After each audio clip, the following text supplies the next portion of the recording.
You want us to feel helpless? You want us to feel hopeless? You want to see us turn on one another? But there's some real ones out here. And we gonna stick together. But when it come to people like you, Brandon Johnson, black people like you, who sit up here and think you gonna bully us, that's why everybody coming after you now. Including Kwame Raoul. But we gonna come for him. Because he ain't doing what he's supposed to do. He's not helping us the way he's supposed to help us. You want to sit here and watch us be aggravated like that. You, that lady next to you, what is it, Mary Richardson, Lori, her too, not doing her job. You too, not doing your job.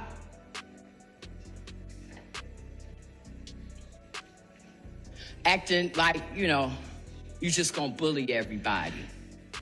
You got people, officers whose families don't even want you to come to the funeral. You just like a schoolyard bully. That at some point, and you might not know nothing about it because you grew up in Elgin, but those of us who grew up on the south side and west side of Chicago, we all know that at some point that bully gets cornered in an alley and everybody come at him.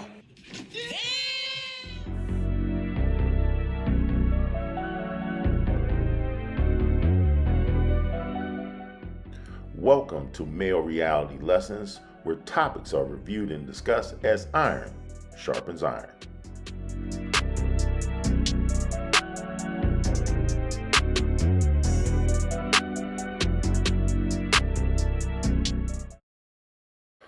On Male Reality Lessons today, we're going to talk about the aftermath of the election. Now, there was a great red wave that swept the nation, and most of our major cities were impacted by it. And there's always problematic cities. And that one particular city in question that we're going to talk about today is Chicago. And the community that's been impacted the most is typically the working class. In the working class, minority groups are feeling the hurt the most. And in the case of Chicago, the current mayor in power, although his term is not quite up, is feeling the repercussions of not only the national election, but the people are now putting intense pressure on him to do the right thing with regards to how he utilizes the funding that is generated from the taxes. Now, these people have been underserved, especially on the south side of Chicago, for many decades. And once it's been found out that there are a deficit of somewhere in excess of $300 million, that was the straw that broke the camel's back. Now, you don't have to believe me. We're going to see firsthand what's taking place in Chicago at the latest city council meeting. Investigates which for months has followed the money trail tied to Chicago's migrant mission. Total spending now tops more than $400 million. I beg your pardon. I beg your pardon. Now, despite the creation of a city spending website, it's still not exactly clear where all of that money has gone. In this follow-up report, investigative reporter Bennett Haberly uncovers some new information not shared by the city. Consider these numbers. More than 6,000 people still live in city-run migrant shelters.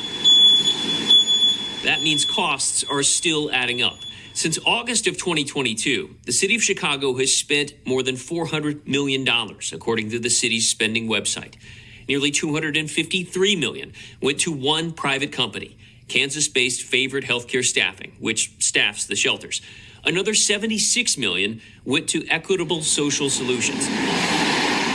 That company partnered with another called ReloShare, which helped identify and sign lease agreements with property owners of the buildings that eventually became the migrant shelters. That's where a number of those leases are. But when we asked the city months ago for copies of these lease agreements, we were given just 9 out of 27. The use of these private companies has helped mask from public view where the public dollars have flowed. What we didn't know until now is how much the property owners of the migrant shelters were earning. But thanks to a new lawsuit, we're being provided some more clarity. A lending company filed this lawsuit last month against 2 Chicago developers, alleging they did not make it clear when they signed a loan agreement that the building in the West Loop would be used to house migrants. What is not in dispute is that the owners of the Ogden shelter are paid $150,000 a month by ReloShare as part of a use agreement. That means in a year's time, they'd receive more than $1.8 million. The lease agreement also calls for additional payments of up to $400,000 if the number of migrants inside the Ogden shelter exceeds 650.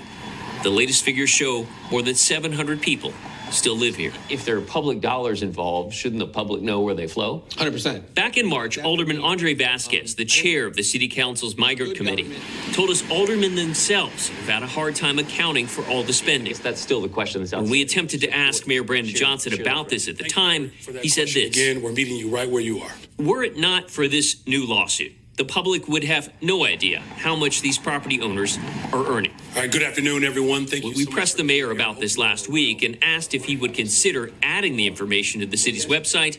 He said this. We have given an accurate account of how dollars have been spent. That's it? Is there anything that would preclude your administration from sharing that level of detail? There's no information that has been kept from you. Johnson then reiterated talking points he's made before, how he's renegotiated contracts to save taxpayer money, and how Congress has failed to provide additional financial relief. He also doubled down, incorrectly stating that all spending information is available. That information is available to you, sir. Not all of it, though, is, sir. I mean, that's Can you the give point. me a specific example of what's not available? The Ogden shelter in the West Loop, that's what is spelled out in this lawsuit, that they get $150,000 just for being the property owner per month. Nowhere is that available on the city's spending website. My question, again, is simply, is there anything that would preclude you from including that level of detail? You guys have said you're transparent. Why not show it? All of the information related to the spending to this mission is available. That's where we left it. We have checked over and over again to see if additional information was added to the city's website. If it is, we'll let you know. Bennett Haverly, NBC5 Investigation. You can't make this shit up. You can't make this shit up. Yeah, I heard it. If you're enjoying the video, please take a moment to like, share, and subscribe to Male Reality Lessons. Evening, everybody. Good afternoon. I want to know, how does it feel that Trump is in office right now? You see Mayor Brandon Johnson, you underestimate us. You underestimate the black people, and you underestimate Chicago Red. We're the thorn in your side, and we're going to be the thorn on everybody else in this council member side, too. If you don't stop what you're doing, we're going to take matters in our own hand, and we're going to stop it. You know that Trump had pulled 45% of the voter in the state of Illinois, 37 in the city of Chicago? That's the statistic. That means that Illinois is turning purple. We're going to turn red. Y'all can bird dog me all y'all want, but if it's relationship over duty, then y'all don't serve the blue. And you can smirk all you want. Mr. Sims, direct your attention towards me, please. You a criminal. Why do I got to address you? The feds need to address you. DOJ need to address you, and hopefully Donald Trump will address you. Because you're going to protect the undocumented. Why you going to allow for the citizens in Chicago to suffer under your, 33%? Well, see, Joe Lopez cooked that 3% up a long time ago. Y'all called it a circuit breaker. Y'all been talked about it. Remember, before you came in here and gave that jovial speech, you need to be inspected. You and that creep over there. Acting like, you just gonna bully everybody. You got people, officers whose families don't even want you to come to the funeral. You just like a schoolyard bully. That at some point, and you might not know nothing about it because you grew up in Elgin, But those of us who grew up on the south side and west side of Chicago, we all know at some point that bully gets cornered in the alley and everybody come at him and he ain't gonna have nobody to help him. That's you. That's you. Keep thinking you ain't gonna abide by what the President of the United States said. Everybody know better than that. I see you, Anna Valencia, in your red. You know what it is. This is the second time you showed up in City Council in red. You know what it is? Yeah. Yeah. So you and the rest of them that know what time it is, y'all come on. You leave that loser where he is. He's a loser. He's a loser. No, me and Zoe, we ain't doing nothing for nobody except for ourselves. We got you, loser. It's 14% rating is what you appear to have, Brandon Johnson, across the United States, or how they see you.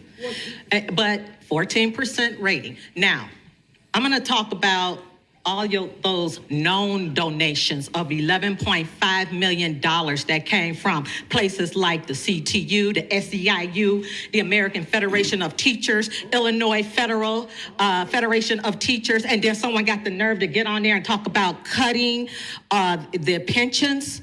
What about our real estate? Because, see, we paid for these properties for a purpose and not for you to go touching it with $300 million that you want to siphon out of the citizens' pockets.